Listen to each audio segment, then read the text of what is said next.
오늘은 그리스도의 고난에 동참하는 자라는 제목으로 말씀을 나누고자 합니다. 여러분, 하나님께서 우리를 포함한 오늘날의 기독교인들의 모습을 보시면 뭐라 말씀하실까요? 우리들의 모습을 보시고 잘하고 있다라고 칭찬하실까요? 아니면 분노하시며 책망하실까요? 우리는 과연 하나님이 보시기에 영적으로 어떤 상태에 놓여 있다라고 말할 수 있을까요? 오늘 본문에서 하나님은 이스라엘 백성들을 보시고 이렇게 말씀하십니다. 우리 3절과 4절 말씀 다시 한번 읽어볼까요? 시작. 내게 이르시되 인자야 내가 너를 이스라엘 자손 곧 패역한 백성 나를 배반하는 자에게 보내노라. 그들과 그 조상들이 내게 범죄하여 오늘까지 이르렀나니 이 자손은 얼굴이 뻔뻔하고 마음이 굳은 자니라. 아멘. 여러분, 이스라엘 백성을 뭐라고 부르고 계십니까? 패역한 백성, 나를 배반하는 자, 얼굴이 뻔뻔하고 마음이 굳은 자라 말하고 있습니다. 참 좋지 못한 수식어는 다 달고 있는 것이 이 현 이스라엘의 모습이었던 것이죠. 하지만 우리는 성경을 읽으면서 쉽게 놓치는 것들이 있습니다. 하나님께서 지금 고발하고 계시는 이스라엘의 모습이 실상 이스라엘뿐만 아니라 내 모습이기도 하다는 것입니다. 이 말씀에 한번 나의 이름을 넣고 읽으면 어떤 기분이 들까요? 이스라엘 자손이라는 그 말 대신 한번 나의 이름을 넣어서 한번 읽어볼까요? 한번 읽어보겠습니다. 시작. 내게 이르시되 인자야 내가 너를 강성일 곧 패역한 백성 나를 배반하는 자에게 보내노라. 강성일이 내게 범죄하여 오늘까지 이르렀나니 강성일은 얼굴이 뻔뻔하고 마음이 굳은 자니라. 아멘이십니까? 갑자기 아멘이라고 하기가 좀 쉽지 않으십니까? 갑자기 심각한 생각이 들지 않으십니까? 오늘 본문 말씀은 여러분 단지 몇 천 년 전에 이스라엘 백성들에게 주시는 말씀만이 아닙니다. 우리의 입술의 열매와 우리의 모든 행위를 감찰하시는 하나님께서 오늘 나에게 주시는 살아있는 하나님의 말씀이기도 하다는 것을 우리는 잊지 말아야 합니다. 그러므로 이 에스겔서의 말씀을 그냥 흘려보내는 것이 아니라 오늘 내게 주시는 지엄하신 왕이신 하나님의 말씀으로 받아들이는 은혜가 있으시길 간절히 소망합니다. 오늘 본문의 주인공인 에스겔 선지자는 패역한 이스라엘, 하나님을 배반하는 이스라엘, 얼굴이 뻔뻔하고 마음이 굳은 이스라엘 백성 가운데 한 사람이었습니다. 에스겔이라고 다른 사람이었을까요? 그렇지 않습니다. 모든 자들이 하나님의 영광으로부터 떠난 자들입니다. 에스겔 역시도 특별한 것 하나도 없었습니다. 그 역시도 죄인이었습니다. 하지만 하나님은 그 패역한 백성 중 한 사람이었던 이스라엘 에스겔을 부르시고 그에게 놀라운 것을 보여주십니다. 그것이 바로 에스겔 1장에 나오는 하나님의 영광이며 하나님의 모습이었습니다. 여러분, 우리 역시 마찬가지죠. 하나님께서 우리를 지금 이 예배의 자리로 부르신 것은 지금 이 순간에도 죄를 짓고 돌아다니는 교회 밖에 있는 사람들과 내가 뭔가 다르기 때문에 우리를 부르신 것이 아닙니다. 이 자리에 있는 우리 모두가 다 소망이 없는 죄인들입니다. 우리가 다 죄를 범하였고 하나님의 영광에 이르지 못한 자들입니다. 하나님께서 하늘 문을 여시고 그의 영광의 광채를 보여주시지 않았다면 우리는 평생 하나님이 누구신지조차 알지 못했을 것입니다. 하나님을 예배하며 주님이 주신 사명을 따라 사는 일은 더더욱 불가능했겠죠. 그런데 이것이 웬 은혜입니까? 만왕의 왕이신 하나님, 천지의 주인이신 하나님, 이 하늘을 지으시고 땅을 지으신 하나님께서 나를 보시고 나를 택하여 주시고 나를 하나님의 자녀라 부르신 것입니다. 아무것도 아닌 나, 추악한 죄인인 나 가만히 두면 그냥 흘러 떠내려가 버릴 만한 그런 영원히 죽을 수밖에 없는 나를 만나 주셨고 그분의 영광을 보여주신 것이죠. 여러분, 이 사실이 우리에게 조금 더 새롭게 다시 한번 놀랍게 다가오길 원합니다. 또한 하나님께 우리 모두가 감사하는 우리 모두가 되길 간절히 소망합니다. 에스겔을 부르시고 그 앞에 나타나신 하나님께서 그에게 무엇을 하셨을까요? 우리 3절과 4절을 다시 한번 보시면 이렇게 말씀합니다. 3절에 보시면 내게 이르시되 쭉 하면서 뭐라고 말씀하십니까? 나를 배반하는 자에게 뭐하노라? 보내노라 라고 말씀하십니다. 여러분 성경에 보내노라 있으면 한번 동그라미 쳐주시면 좋을 것 같습니다. 또한 4절 말씀에도 뭐라고 말씀합니까? 4절에도 보내노니 라고 말씀합니다. 네, 지금 여기에는 지금 보이지 않고 여러분 성경에만 있습니다. 그래서 4절 하반절에 보시면 보내노니 라고 하고 있고요. 또 뭐라고 합니까? 주 여호와의 말씀이 이러하시다 하라 라고 말씀합니다. 여러분 에스겔을 부르시고 사명을 주셨는데 그 사명의 내용이 무엇입니까? 이스라엘 백성 하나님을 거역하고 반역하는 패역한 자들에게 보내시고 또한 하나님의 말씀이 이렇다라고 선포하라 하신 것이 사명의 내용이었습니다. 여러분 하나님께서 우리를 부르신 이유가 무엇입니까? 보내시기 위함입니다. 또한 하나님의 말씀을 전하시기 위함임을 우리가 기억해야 합니다. 하나님께서는 우리가 가만히 있기를 원치 않으십니다. 아버지께서 일하시니 나도 일한다 하셨던 예수님의 말씀처럼 하나님은 지금도 살아계시고 역사하시며 하나님의 나라를 이루고 계십니다. 그리고 우리를 죄 가운데서 부르시고 하나님의 나라의 사역에 함께 동참하도록 기회를 주시는 분이십니다. 하나님의 부르심을 받고 예수 그리스도로 인해서 구원함을 얻은 자, 즉 복음의 감격이 살아있는 그리스도인은 반드시 움직이게 되어 있습니다. 내가 열심히 일하는 이유가 하나님께 선택을 받고 내가 하나님께 은총을 받기 위함이 아니라 하나님께서 나를 부르시고 보내셨기 때문에 우리가 움직이는 것이죠. 남자든 여자든 나이가 많든 적든 믿음이 강하든 약하든 신앙생활을 막 시작했든 아니면 오래 했든 간에 그것과는 아무런 상관이 없습니다. 지금껏 예수님을 제대로 만난 모든 사람들은 하나님과 세상 사이에서 머뭇거리거나 어물쩡거리지 않았습니다. 즉각적으로 일어나 하나님의 말씀에 순종하여 그 불 가운데로 물 가운데로 뛰어들어가는 사람들이 바로 하나님을 만난 자들, 그리스도인들이었죠. 자신의 인생 전부를 다 들여 하나님의 나라를 위하여 일했습니다. 말 그대로 자신의 모든 것을 올인하는 신앙이었던 것입니다. 여러분 그럼 우리는 어떻습니까? 과연 우리는 나에게 주신 생명과도 같은 시간, 나에게 허락하신 물질을 하나님의 영광을 위해 올인하고 있다라고 자신 있게 말할 수 있겠습니까? 아니면 아나니아와 삽비라처럼 적당히 드릴 것 드리고 또 적당히 떼어놓고 그저 내 생활을 위해서 안정적인 생활을 위해서 물질과 하나님을, 재물과 하나님을 겸하여 섬기고 있습니까? 여러분 딱 한 번 사는 인생입니다. 얼마 남지 않은 인생입니다. 그리고 많이 남는다 할지라도 순식간에 지나가는 것이 인생 아닙니까? 여러분 한 번 사는 인생, 순식간에 날아가 버릴 인생, 우리가 일할 수 없는 밤이 왔다 하기 전에 하나님께서 기회를 주실 때 하나님께서 내게 아직까지 움직일 수 있는 힘을 주시고 시간을 허락하셨을 때 우리가 일해야 하지 않겠습니까? 하나님의 나라를 위해 추수해야 하지 않겠습니까? 하나님께서 보내실 때 즉각적으로 순종하고 하나님의 말씀을 온전히 전하는 인생 살아야 되지 않겠습니까? 우리 모두가 그러한 삶을 살아가길 간절히 원합니다. 여러분 에스겔은 부르심에 어떻게 합니까? 온전히 반응했습니다. 하나님이 보내신 곳에서 하나님께서 명령하신 대로 선지자로서의 사명을 감당하기로 결심하였고 그대로 순종하였습니다. 여러분 에스겔이 부르심을 받고 사명을 받았던 때가 나이가 언제인 줄 아십니까? 몇 살 정도였을까요? 30살이었습니다. 예수님과 같은 나이에 그에게 사역을 감당하도록 하나님께서 부르신 것이었습니다. 여러분 30살이면 정말 나이가 너무 젊죠. 지금으로 치면 양중보 목사님 나이입니다. 그런데 그 나이에 그가 어떠한 인생을 살게 됐는지 우리가 하나하나 살펴보길 원합니다. 먼저 그가 어떤 선지자적인 삶을 살았는지를 알아보기 전에 그가 보내심을 받았을 때 그 배경을 잠시 알아보길 원합니다.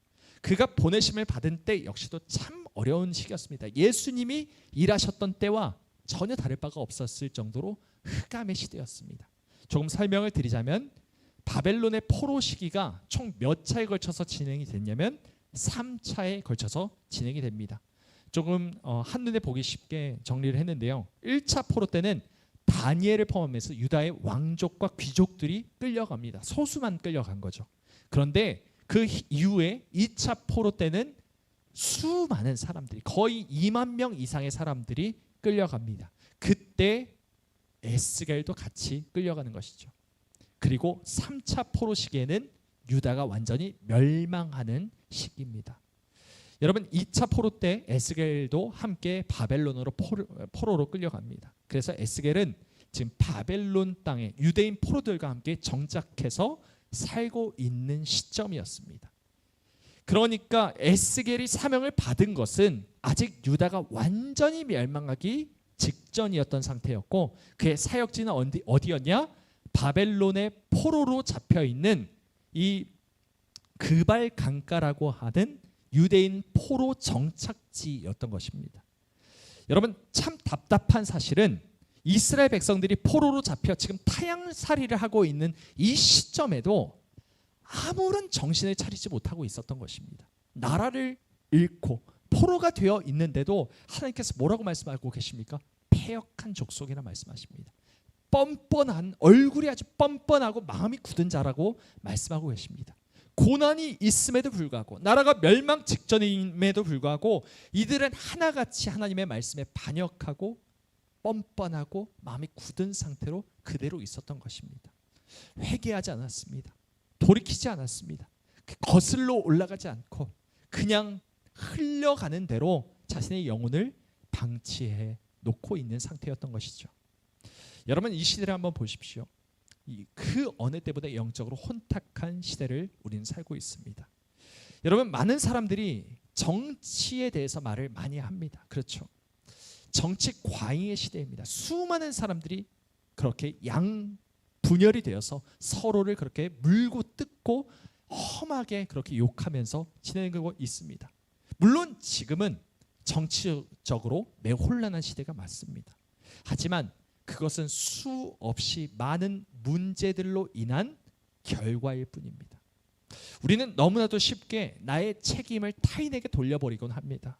하나님의 부르심에 합당한 삶을 살지 못한 나의 죄악에 대한 책임을 지려고 하기에는 너무 게으를 때가 많다는 것이죠. 여러분, 정치인이 바뀌면 나라가 바뀔까요? 중국이 망하고 우리의 주적인 북한이 망하면 우리 나라가 새로워질까요? 대형 교회 목사님들이 바뀌면 이 시대가 바뀔까요? 그렇지 않습니다. 하나님께서 원하시는 것은 정치인들의 회심이 아닙니다.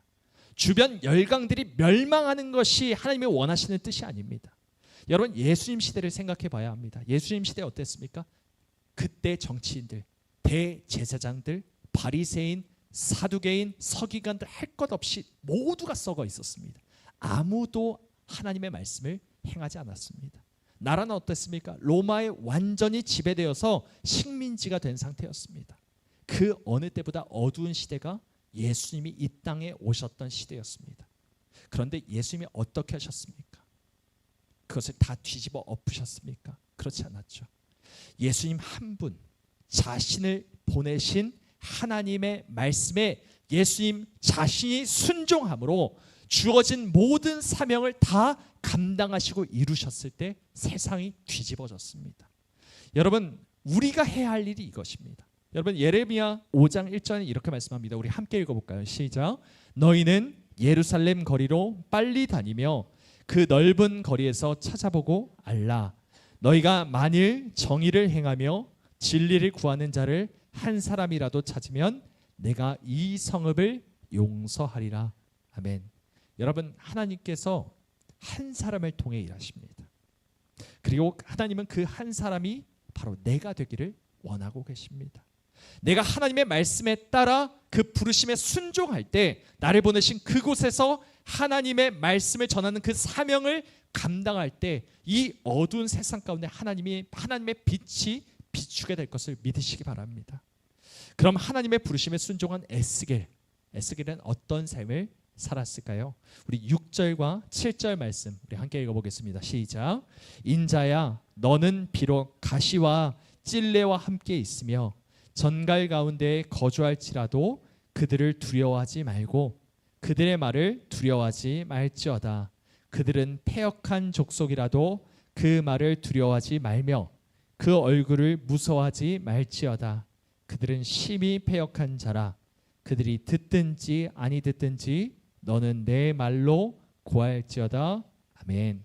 여러분 6절 한번 보십시오. 6절을 보시면 세 가지 단어가 나오죠. 가시와 찔레와 전갈입니다. 다 어떤 것들입니까? 뾰족한 것들, 찌르는 것들입니다. 하나님께서는 네가 비록 가시와 찔레와 전갈과 같이 찌르는 것들 사이에 함께 거주한다 할지라도 두려워하지 말라라고 말씀하고 계십니다. 여러분 가시와 찔레와 전갈은 불행하게도 포로로 잡혀온 이스라엘 백성들을 말합니다. 에스겔이 아무리 하나님의 말씀을 전한다 할지라도 그들은 그 말씀을 듣지 않을 뿐만이 아니라 오히려 에스겔을 찔러서 괴롭게 할 그런 자들이 될 것이라고 하나님께서 말씀하고 계시는 것입니다. 하나님의 부르심에 순종하여 말씀을 전하는 삶을 살기 시작하자 에스겔의 삶은 피로 물들어가기 시작합니다. 극심한 고통과 외로움 속에서 살기 시작하게 되었습니다. 여러분 어떤 삶을 살았길래 에스겔이 어떤 삶을 살았길래 그랬을까요? 하나님은 에스겔을 매우 독특한 방식으로 말씀을 전하게 하셨습니다. 먼저 첫 번째는 어떻게 에스겔이 사역했냐면 벙어리가 되어서 7년 동안 말을 하지 못하게 하셨습니다. 자그마치 7년 동안 말을 못한다고 생각해 보십시오.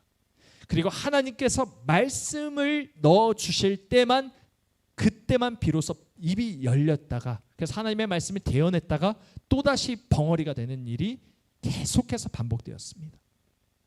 두 번째는 똥으로 구운 떡을 먹는 것을 수많은 백성들 앞에서 퍼포먼스로 보여줘야 했습니다. 하나님께서 에스겔에게 말을 하는 대신 몸짓으로 메시지를 선포하게 하신 대표적인 선지자인데 하루는 하나님께서 사람의 똥으로 떡을 구워서 사람들 앞에서 먹으라고 하십니다. 그리고 나라가 멸망한 후에 일어날 삶의 비참함에 대해서 상징적으로 고발하라 말씀하신 것이죠. 여러분 부정한 것을 극도로 경멸하던 유대인에게 그것도 제사장 출신이었던 에스겔에게 있어서 이것은 매우 괴로운 일이었습니다. 세 번째 어떤 일이 있었냐? 머리털과 수염을 깎습니다. 고대 시대에 머리털과 수염을 깎는 일은 매우 부끄럽고 수치스러운 일이었습니다. 그런데 하나님은 에스겔더러 삭발을 하라 하시고 모든 수염을 다 밀라 하신 다음에 3분의 1은 불로 태우고 3분의 1은 칼로 베고 3분의 1은 바람에 흩날려서 없애버리라고 말씀하십니다. 이스라엘 백성들이 이와 같이 흩어지고 칼에 배임을 당하고 죽게 될 것을 상징적으로 또 그 이스라엘의 멸망을 말씀하신 것이죠. 또한 네 번째, 이것이 가장 괴로운 사명이었습니다. 아내가 죽는 일이었습니다. 16절부터 18절 말씀에 에스겔 24장 16절 18절 말씀에 이렇게 말씀합니다. 인자야 내가 내 눈에 기뻐하는 것을 한번 쳐서 빼앗으니 너는 슬퍼하거나 울거나 눈물을 흘리거나 하지 말며 내가 아침에 백성에게 말하였더니 저녁에 내 아내가 죽었으므로 아침에 내가 받은 명령대로 행하매 라고 합니다. 여러분 여기 앞에 보시면 내 눈에 기뻐하는 것이 바로 에스겔의 아내를 가리킵니다. 에스겔이 이렇게 하나님께서 표현하실 정도로 아내를 매우 사랑했습니다. 하지만 하나님은 그토록 에스겔이 사랑하던 아내를 거두어 가실 뿐만 아니라 그를 위하여 슬퍼하거나 울거나 눈물을 흘리는 것조차 하지 말라고 말씀하셨습니다. 왜 그러셨을까요? 나라가 멸망하고 자기가 사랑했던 그 소중한 모든 사람들을 한순간에 잃어버리게 될 이스라엘 백성들이 나중에 넋이 나가 황망하여 그 자리에 주저앉게 될 것을 하나님께서 미리 보여주시는 상징적인 행위였던 것입니다. 여러분 사람들이 이러한 에스겔의 행동을 보고 돌아왔겠습니까? 하나님의 말씀에 응답하고 회개했겠습니까? 그렇지 않았습니다. 오히려 에스겔을 정신나간 미취강이라고 취급하고 매도하면서 그를 찌르고 또 찔렀을 뿐입니다. 에스겔이 사명을 감당하는 것이 쉬웠을까요? 절대로 그렇지 않았습니다. 죽을 만큼 괴로웠을 것입니다.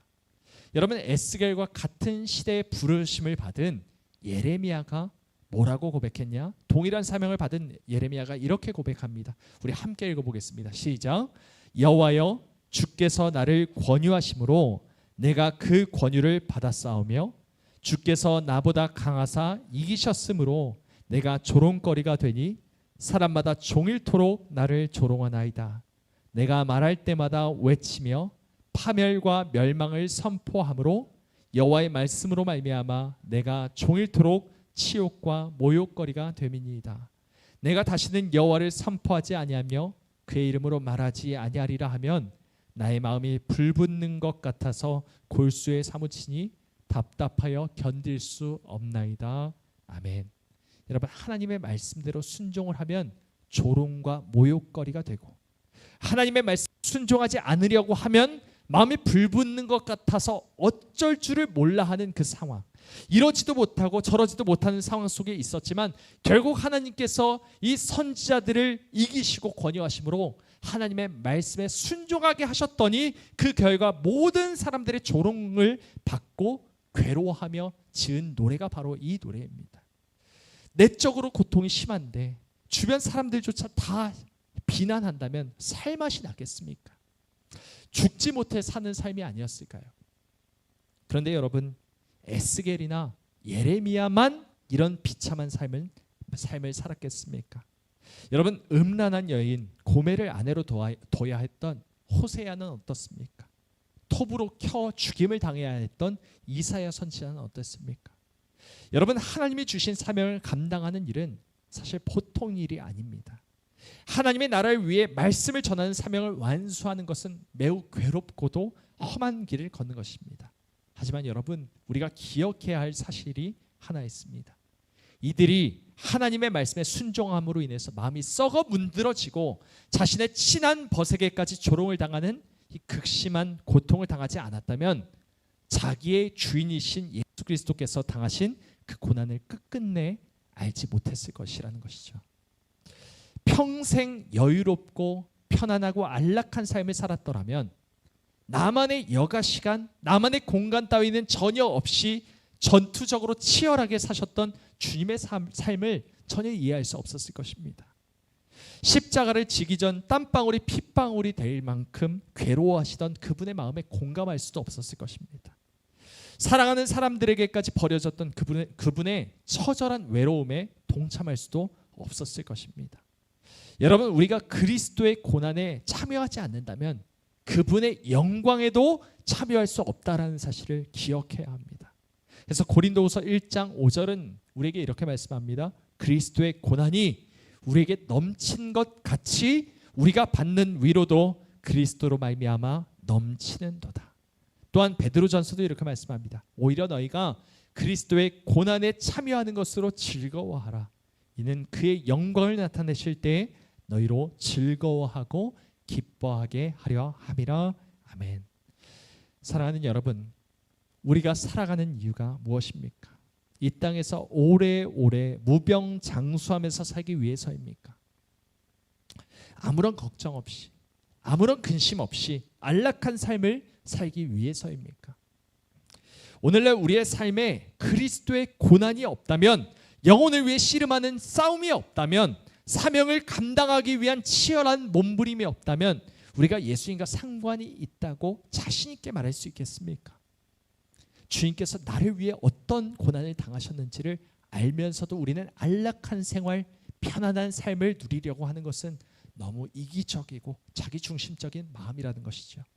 우리가 예수님을 나의 주인이고 나의 왕으로 고백한다면, 그리고 주님을 따라서 십자가의 길을 걷겠다라고 그렇게 고백하며 그리스도인다운 삶을 살아내겠다고 말하고 고백한다면, 이제 우리 모두 우리의 삶 가운데, 우리 육체 가운데 그리스도의 고난을 채우는 삶을 살기를 소망합니다. 우리 사도 바울이 어떤 고백을 했는지 이 고백을 끝으로 우리 말씀을 마치고자 합니다. 우리 함께 읽어볼까요? 시작.